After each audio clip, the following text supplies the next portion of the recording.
اس دوران مسلمان اللہ تعالیٰ سے یہ دعا کر رہے تھے، اللہم استر عوراتنا و آمن روعاتنا، اے اللہ ہماری پردہ پوشی فرما اور ہمیں خطرات سے معمون کر دے۔ اور رسول اللہ صلی اللہ علیہ وسلم یہ دعا فرما رہے تھے، اللہم منزل الکتاب سری الحساب اہزم الاحزاب، اللہم اہزمہم وزلزلہم۔ اے اللہ کتاب اتارنے والے اور جلد حساب لینے والے، ان لشکروں کو شکست دے، اے اللہ انہیں شکست دے اور جھنجھوڑ کر رکھ دے۔ بالآخر اللہ نے اپنے رسول صلی اللہ علیہ وآلہ وسلم اور مسلمانوں کی دعائیں سن لیں، چنانچہ مشرکین کی صفوں میں پھوٹ پڑ جانے اور بد دلی و پست ہمتی سرایت کر جانے کے بعد اللہ تعالیٰ نے ان پر تند ہواؤں کا طوفان بھیج دیا، جس نے ان کے خیمے اکھیڑ دیے، ہانڈیاں الٹ دیں، تنابوں کی کھوٹیاں اکھاڑ دیں، کسی چیز کو قرار نہ رہا، اور اس کے ساتھ ہی فرشتوں کا لشکر بھیج دیا جس نے انہیں ہلا ڈالا اور ان کے دلوں میں رعب اور خوف ڈال دیا۔ اسی سرد اور کڑکڑاتی ہوئی رات میں رسول صلی اللہ علیہ وسلم نے حضرت حذیفہ بن یمان رضی اللہ عنہ کو کفار کی خبر لانے کے لیے بھیجا۔ موصوف ان کے محاذ پر پہنچے تو وہاں ٹھیک یہی حالت بپا تھی اور مشرکین واپسی کے لیے تیار ہو چکے تھے۔ حضرت حذیفہ نے خدمت نبی میں واپس آ کر ان کی روانگی کی اطلاع دی، چنانچہ رسول اللہ صلی اللہ علیہ وسلم نے صبح کی تو دیکھا کہ میدان صاف ہے۔ اللہ نے دشمن کو کسی خیر کے حصول کا موقع دیے بغیر اس کے غض و غضب سمیت واپس کر دیا ہے اور ان سے جنگ کے لیے رسول کو کافی ہو گیا ہے۔ الغرض اس طرح اللہ نے اپنا وعدہ پورا کیا، اپنے لشکر کو عزت بخشی اور اپنے بندے کی مدد کی اور اکیلے ہی سارے لشکروں کو شکست دی۔ چنانچہ اس کے بعد آپ مدینہ واپس آ گئے۔ غزوہ خندق صحیح ترین قول کے مطابق شوال سن 5 ہجری میں پیش آیا تھا اور مشرکین نے 1 ماہ یا تقریباً 1 ماہ تک رسول اللہ صلی اللہ علیہ وسلم اور مسلمانوں کا محاصرہ جاری رکھا تھا۔ تمام ماخذ پر مجموعی نظر ڈالنے سے معلوم ہوتا ہے کہ محاصرے کا آغاز شوال میں ہوا تھا اور خاتمہ ذی قعدہ میں۔ ابن سعد کا بیان ہے کہ رسول اللہ صلی اللہ علیہ وسلم جس روز خندق سے واپس ہوئے بدھ کا دن تھا اور ذی قعدہ کے ختم ہونے میں صرف 7 دن باقی تھے۔ جنگ احزاب در حقیقت نقصان جان و مال کی جنگ نہ تھی بلکہ اعصاب کی جنگ تھی۔ اس میں کوئی خونریز معرکہ پیش نہیں آیا، لیکن پھر بھی یہ اسلامی تاریخ کی ایک فیصلہ کن جنگ تھی۔ چنانچہ اس کے نتیجے میں مشرکین کے حوصلے ٹوٹ گئے اور یہ واضح ہو گیا کہ عرب کی کوئی بھی قوت مسلمانوں کی اس چھوٹی سی طاقت کو جو مدینے میں نشو و نما پا رہی ہے ختم نہیں کر سکتی، کیونکہ جنگ احزاب میں جتنی بڑی طاقت فراہم ہو گئی تھی اس سے بڑی طاقت فراہم کرنا عربوں کے بس کی بات نہ تھی۔ اس لیے رسول اللہ صلی اللہ علیہ وآلہ وسلم نے احزاب کی واپسی کے بعد فرمایا،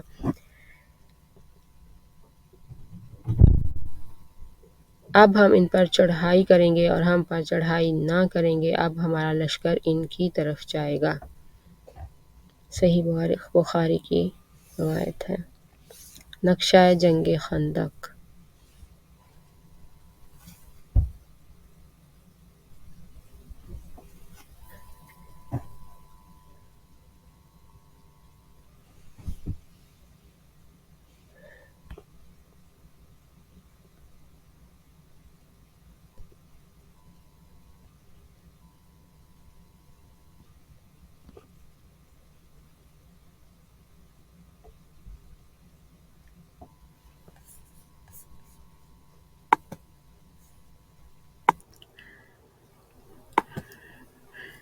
غزوہ بنو قریظہ۔ جس روز رسول اللہ صلی اللہ علیہ وسلم خندق سے واپس تشریف لائے، اسی روز ظہر کے وقت جبکہ آپ حضرت ام سلمہ رضی اللہ عنہا کے مکان میں غسل فرما رہے تھے، حضرت جبریل علیہ السلام تشریف لائے اور فرمایا، کیا آپ نے ہتھیار رکھ لیے؟ حالانکہ ابھی فرشتوں نے ہتھیار نہیں رکھے۔